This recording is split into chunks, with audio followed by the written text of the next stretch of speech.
Police blocked off the street while they evicted the protesters. The dozen or so people who took over the building were arrested for trespassing. The city of San Jose is trying to deal with a different kind of problem on its streets, gangs.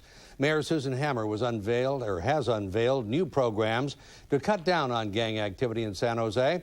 Robert Honda is there now with details. Robert?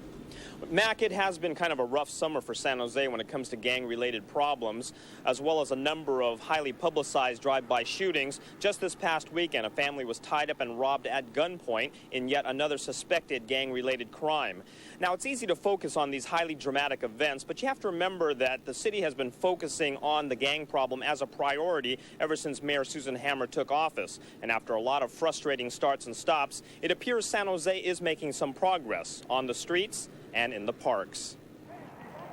The evening time brings a golden glow to Solari Park in San Jose, but just a few months ago, this park would have been deserted at this hour. Police say there used to be 2 to 3 gang-related incidents almost every day. There was people, the parents didn't want their kids to come out and play in the park because they were afraid of drive-by shootings. They were afraid of some of the violence that was going on here. But the city spent about $90,000 to set up an anti-gang youth program in Solari Park, and police say there's been just one minor incident in the past 2 months.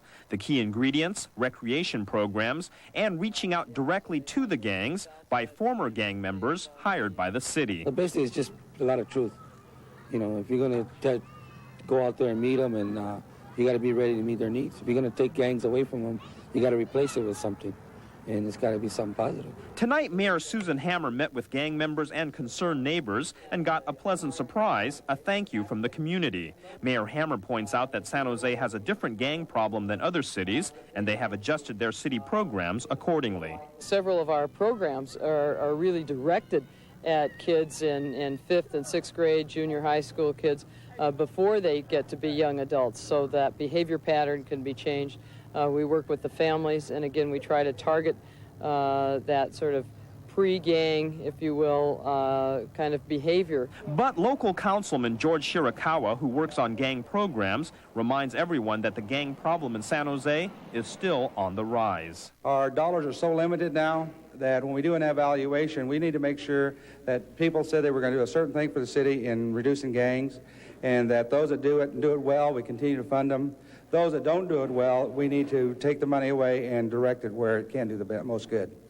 Now, so far, the so-called street workers have made direct contact with about 1,200 gang members, and Mayor Hammer and her gang policy director, Dick De La Rosa, say the city will probably spend about $5 million over the next several years on gang problems, and many of those programs are up for funding and refunding throughout this coming year.